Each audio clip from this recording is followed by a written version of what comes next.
Just for today, the 12th of January podcast. Welcome to today's reflection. Let's talk about how natural sobriety begins to feel over time. It's fascinating, isn't it? The longer we stay in AA, the more this way of life becomes second nature. At first, it might have felt foreign or even uncomfortable, but now it feels like the way we were always meant to live. It's almost shocking to look back and see how far from natural our old drinking lives really were. Absolutely. Early on in our drinking, it might have seemed normal, maybe even fun. We were just doing what everyone else seemed to be doing, having a good time. But as the years went on, it became clear that our drinking wasn't like everyone else's.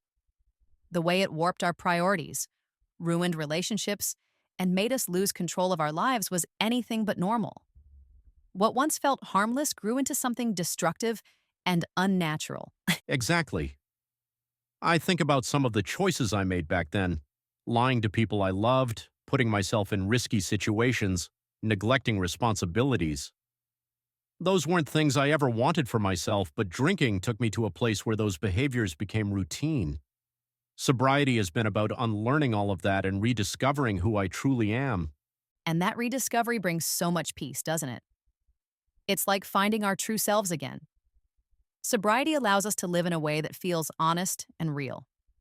The meditation really speaks to this. Being grateful for everything, even the hard parts. Gratitude has been such a cornerstone for me in this journey. Me too.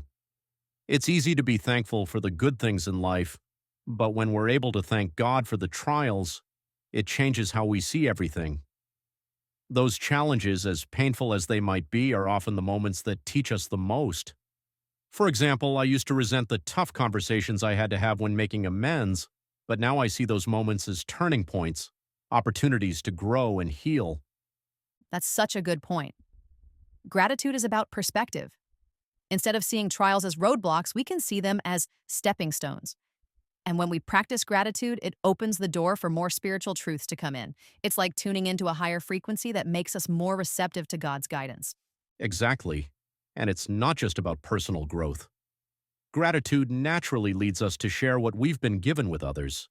Whether it's mentoring someone in recovery, sharing your story at a meeting, or simply being present for a friend in need, that spirit of giving back keeps us connected to this natural way of living. It does.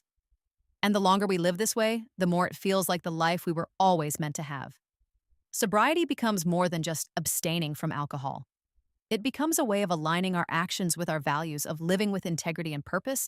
And it all starts with humility and gratitude. When we thank God for what we've received, even the things we might feel we don't deserve, we're reminded that this life is a gift. That humility keeps us grounded and opens the door for even greater blessings to flow in. Let's close with a prayer. I pray that I may be grateful for the things I have received and do not deserve.